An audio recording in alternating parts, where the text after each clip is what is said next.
श्री कृष्ण कहते हैं कि गलत होकर खुद को सही साबित करना उतना मुश्किल नहीं होता जितना सही होकर खुद को सही साबित करना होता है। जरूरी नहीं कि हर समय लबों पर भगवान का नाम आए, वो लम्हा भी भक्ति से कम नहीं जब इंसान इंसान के काम आए। कुछ संबंध इसलिए भी सुलझ नहीं पाते क्योंकि लोग दूसरों की बातों में आकर अपनों से ही उलझ जाते हैं। जब अति हो जाए तो लोगों को इज्जत के बदले इज्जत भले ही कम दे मगर बेइज्जती को पूरा सूद समेत वापस करे, क्योंकि जब तक सहन नहीं करोगे लोग कहना नहीं छोड़ेंगे।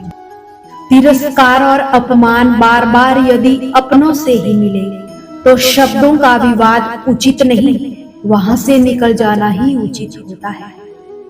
किसी भी व्यक्ति से ज्यादा लगाव हानिकारक है क्योंकि लगाव उम्मीद की ओर ले जाता है और उम्मीद दुखों का कारण बनती है।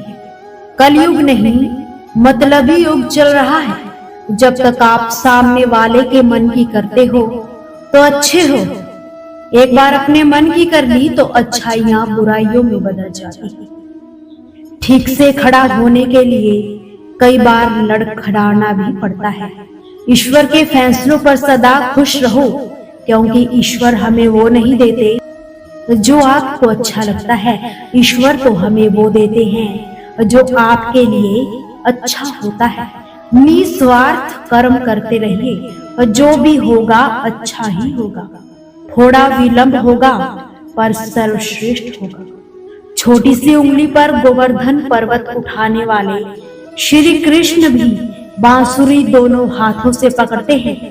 बस इतना ही अंतर है पराक्रम और प्रेम में कि किसी का दर्द देखकर अगर आपको भी दर्द होता है तो समझ लेना आपकी आत्मा में परमात्मा विराजमान है।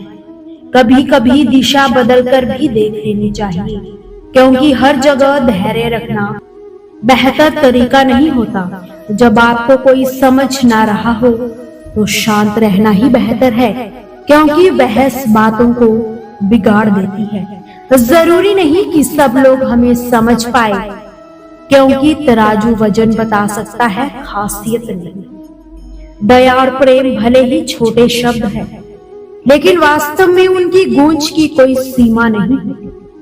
हमेशा याद रखना कि दूसरों को रुलाकर हासिल की हुई हर चीज रोकर ही चुकानी पड़ती है। विचारों को वश में रखिए, वो तुम्हारे शब्द बनेंगे। शब्दों को वश में रखिए, वो तुम्हारे कर्म बनेंगे। कर्मों को वश में रखिए, वो तुम्हारी आदतें बनेगी। आदतों को वश में रखिए, वो तुम्हारा चरित्र बनेगा और चरित्र को वश में रखिए क्योंकि वो तुम्हारा भाग्य बनेगा। श्री कृष्ण कहते हैं कि जो कार्य आज तुम्हें दर्द दे रहा है कल वही तुम्हारी सबसे बड़ी ताकत भी बनेगा। अच्छे लोगों की भगवान परीक्षा बहुत लेता है परंतु साथ नहीं छोड़ता और बुरे लोगों को भगवान बहुत कुछ देता है परंतु साथ नहीं देता। अगर लोग जरूरत पड़ने पर ही आपको याद करते हैं तो उन्हें गलत या मतलबी मत समझिए क्योंकि आप उनकी जिंदगी की वो रोशनी की किरण हो जो सिर्फ उन्हें अंधेरे में ही दिखाई देगी। मृत्यु के समय तुम्हारी कोई नहीं सुनेगा। कर्म की गति ही तय करेगी कि तुम किस ओर घसीटा जाएगी। अगर ठहर जाओगे तो चलेगा। आपकी सोच नहीं ठहरनी चाहिए क्योंकि सोच ठहर गई तो जिंदगी बिना किसी सोच के ही गुजर जाएगी। जिंदगी में टेंशन ही टेंशन है। फिर भी इन लबों पर मुस्कान है क्योंकि जीना जब हर हाल में है तो मुस्कुरा के जीने में क्या नुकसान है। कमाओ, कमाते रहो और तब तक कमाओ जब तक महंगी चीज सस्ती ना लगने लगे।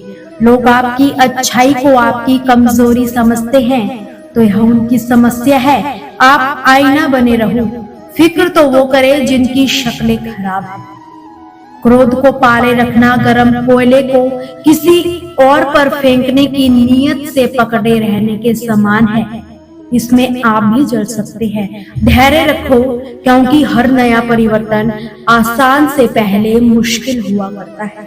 अपनी जिंदगी से कभी भी नाराज मत होना, क्या पता आप जैसी जिंदगी दूसरे लोगों का सपना। जीवन में समय चाहे कैसा भी हो, परिवार के साथ रहो, सुख हो तो बढ़ जाएगा और दुख हो तो बंट जाएगा। एकांत तुम्हारा स्वभाव है, तुम अकेले पैदा हुए, तुम अकेले ही मरोगे। जिसे अकेले में रोकर चुप होना और अपना दर्द छुपाना आता है, वो इंसान आज की दुनिया में सबसे ताकतवर है। होने को टाला नहीं जा सकता, लेकिन नेक कर्म और ईश्वर के नाम जाप से होने के प्रभाव को कम किया जा सकता है। हर कोई अपने आप में चालाक है। कलयुग में किसी को शरीफ समझने की कोशिश कभी ना कीजिएगा।